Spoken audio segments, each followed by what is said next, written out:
Muy bien, continuamos en Ciudadano y en este caso vamos a charlar con el doctor Eduardo Barcesat, abogado constitucionalista. El gusto de saludarlo. ¿Cómo le va, doctor?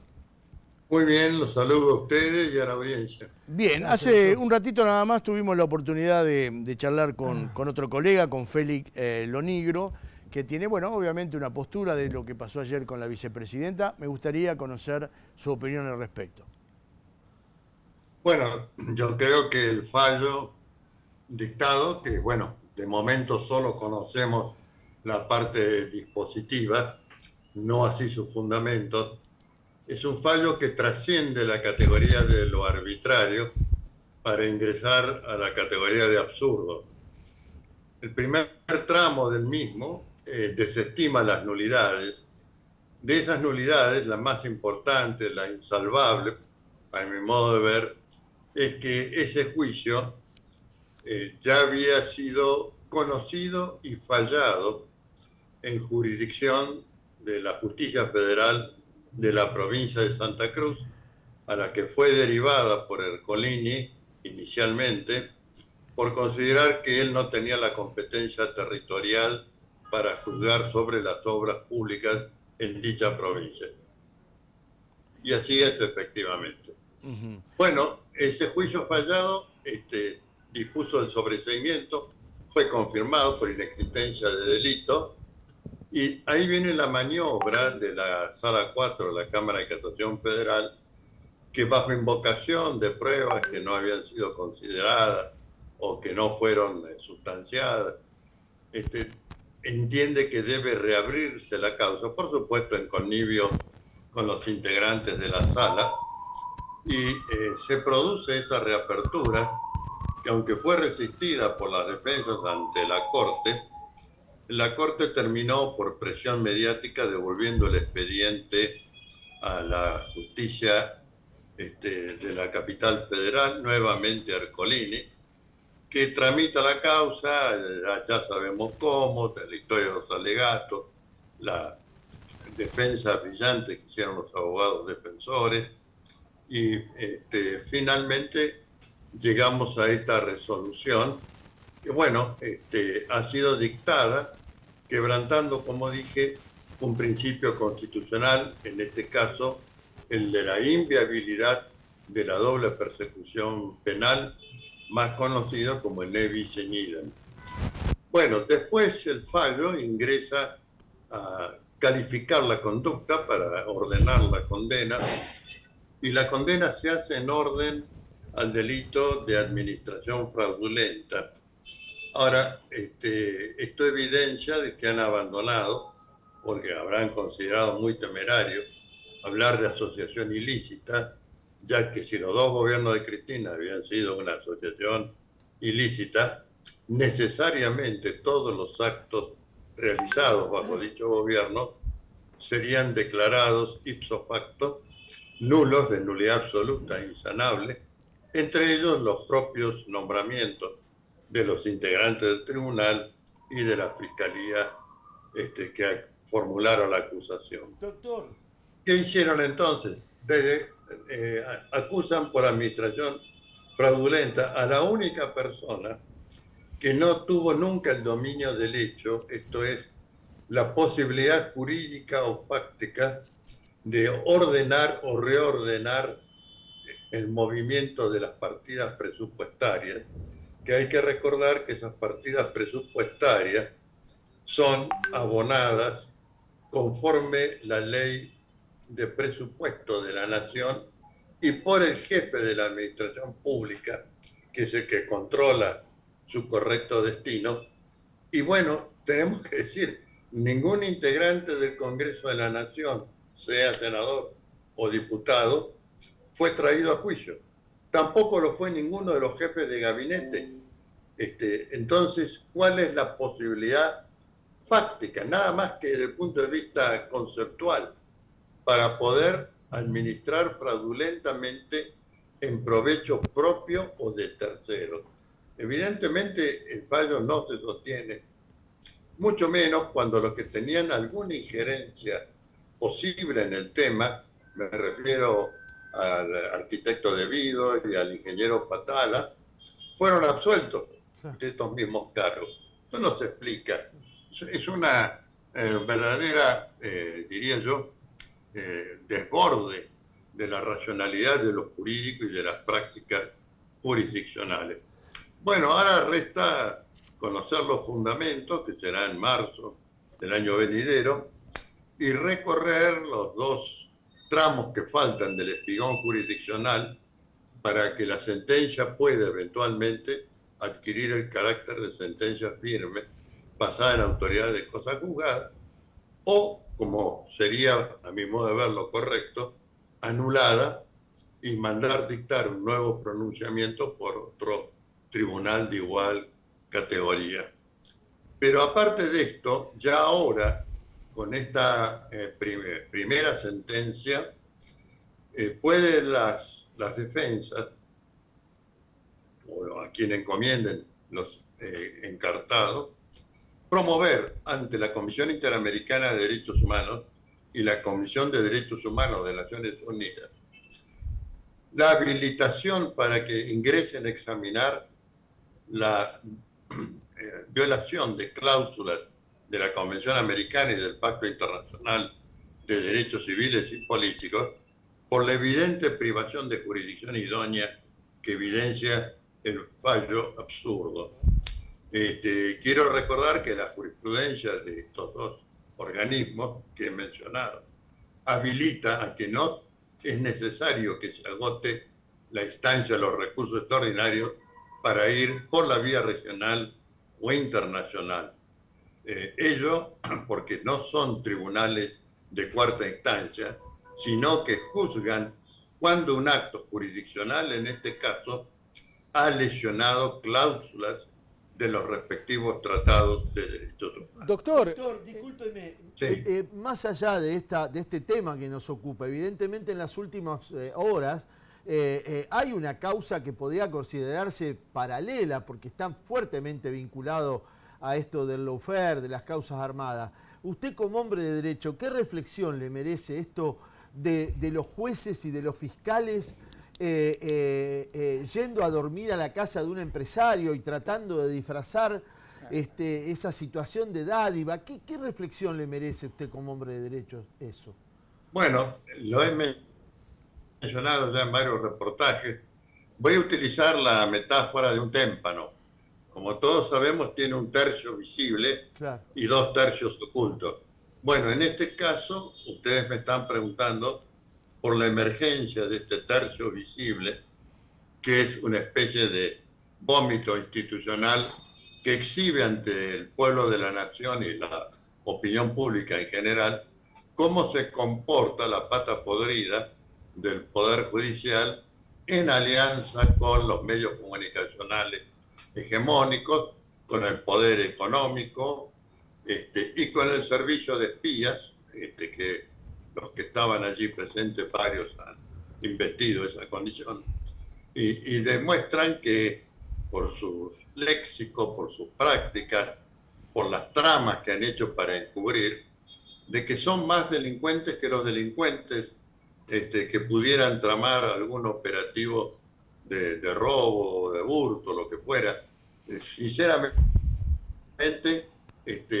avergüenza, y ya hay varias iniciativas para que aquellos que han participado de esto, además de la debida investigación y con digna sanción judicial, sean asimismo excluidos de las academias de derecho, de los cargos que pudieran tener en las universidades, porque obviamente no tienen la ética para poder cumplir estas funciones. Pero yo quiero enderezar muy especialmente contra los 2 tercios sumergidos de esta metáfora del témpano, porque si no logramos quebrantar este lawfare, esta perversa descendencia putativa de la doctrina de la seguridad nacional, va a seguir recreando otros episodios como el que aquí acabamos de examinar.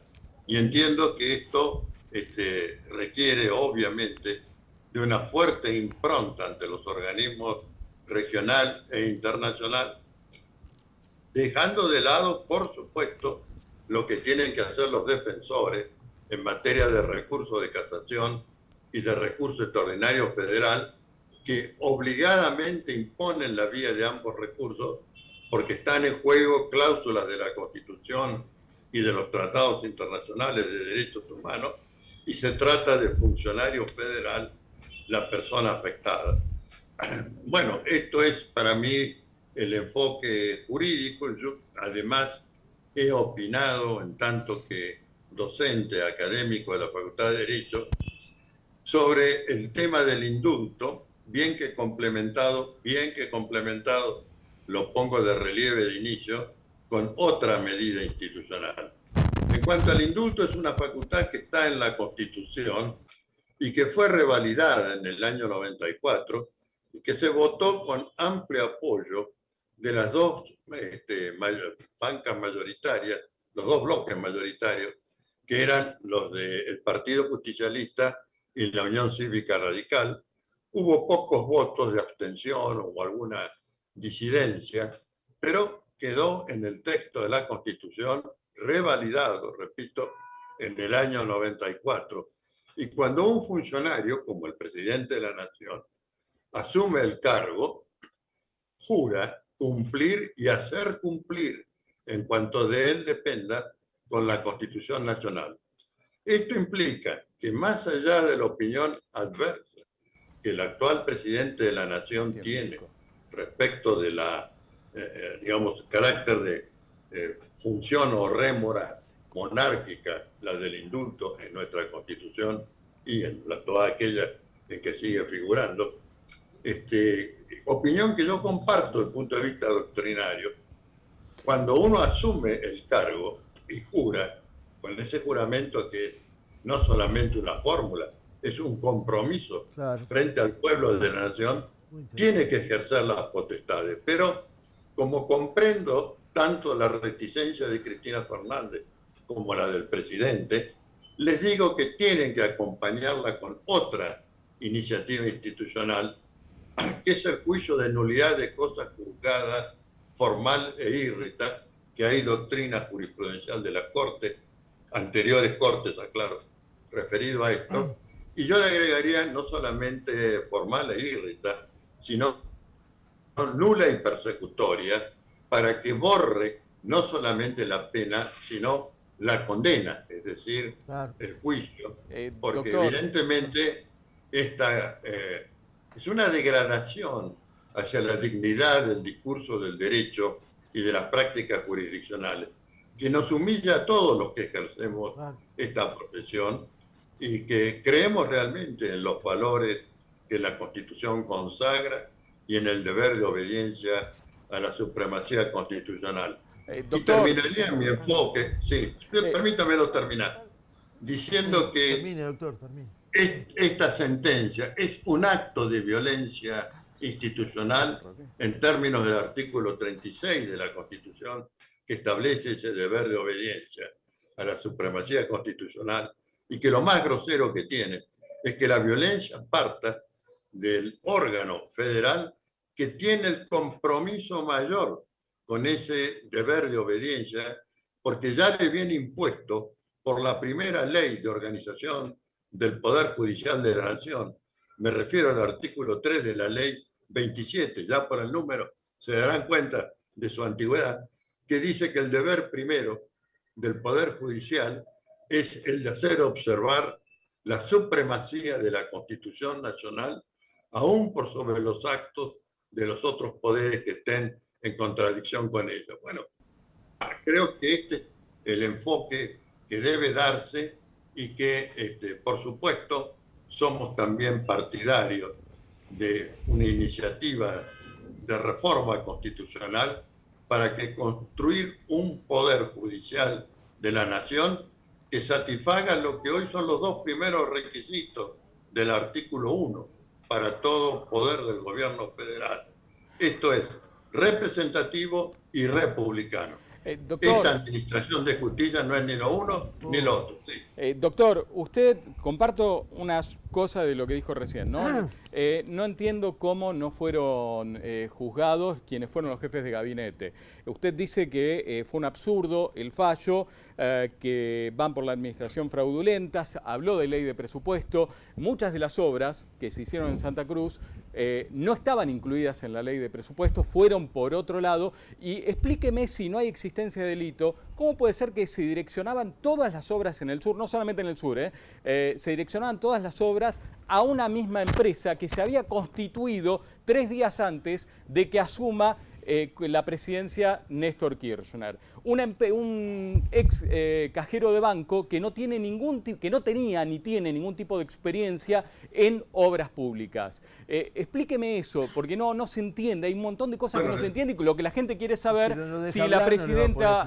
discúlpeme, Sansone. Si no lo deja hablar, no lo va a poder explicar. Cerra la pregunta. Lo que no entiende la gente, por ejemplo, es qué fue lo que pasó allí en Santa Cruz.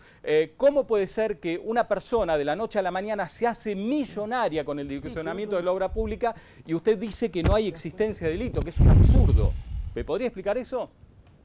Sí, por supuesto. Me baso no en mi propia construcción, sino en lo que han dicho los defensores, y muy especialmente en los dichos de los testigos y de los peritos, que no advirtieron irregularidad significativa en el cumplimiento de los contratos de obra pública, que las obras han sido hechas y lo que se pagó es por lo que obra. Y repito, esto está en el expediente, no soy yo que sin estoy embargo, haciendo una retórica al respecto. Las obras no están hechas parece, porque van al sur. La gente fue a hacer, la gente de... Una causa armada, doctor, entonces. Hay una causa armada. Sansone, estoy preguntando, ¿puedo terminar de preguntar? Hay una causa armada. Deje No, al listo, entrevistado, listo. Que sea un monólogo, por favor. Siga hablando, doctor. Bueno, mi respuesta ya está dada y creo que está refrendada en el expediente, muy especialmente en la exposición que hiciera el doctor Veraldi, mostrando los tramos de las resoluciones presupuestarias y de los dichos de testigos, y muy especialmente el de los expertos, que fueron propuestos. Yo le puedo hacer una pregunta técnica de las obras de Santa Cruz, por ejemplo. ¿Cómo podía ser que la empresa de Lázaro Báez, Austral Construcciones, tuviera un representante técnico que tiene que estar las 24 horas en la obra, en 30 obras simultáneamente, donde había una distancia de más de 500 kilómetros entre una y otra? ¿Cómo puede ser eso? Mire, Esa lamento es una gran mucho irregularidad. que usted no le hubiera hecho esa pregunta a los expertos, porque yo no soy experto en obras públicas. Pero hay existencia de delito. Con eso ya hay una existencia de delito. No. Discúlpeme, si usted quiere alegar, hágalo. Pero si ustedes llaman a alguien para pedirle su opinión, limítense en escucharle y después opinen lo que ustedes quieran. Pero yo no pretenda poner en boca mía doctor, las tonterías que dice usted. Yo no digo ninguna porquería, discúlpeme, doctor. Lo que sí le estoy preguntando es algo que tiene que ver con doctor, esto. Doctor, perdón. Doctor, le pido voy a interrumpir. Le pido mil disculpas. No, le pido mil disculpas. Cierre usted. Cierre usted. Absurdas. Por supuesto, cierre usted, por favor. Solamente para un mensaje. Le agradezco. Cierre usted, doctor. Cierre, doctor. Vamos con la falta de respeto. Un poquito. Espera. Lo escucho, doctor, mil disculpas. Ahí está, el mensaje único. Lamentablemente. Yo lo único que quiero decirles, y con esto nos vamos en este programa de Ciudadanos, es que gracias a Dios en esta casa tenemos la libertad absoluta de poder llamar a quien se nos pueda ocurrir. Escuchamos recién a Eduardo Barcesat, que tiene su postura, y anteriormente habíamos escuchado a Félix Lonigro, que también tiene su otra postura. Lo mejor que nos puede pasar a nosotros desde este lado es que ustedes escuchen a los protagonistas y saquen sus propias conclusiones. Ese es nuestro cometido. Gracias por estar del otro lado y nos reencontramos el próximo miércoles, aquí en Ciudadanos.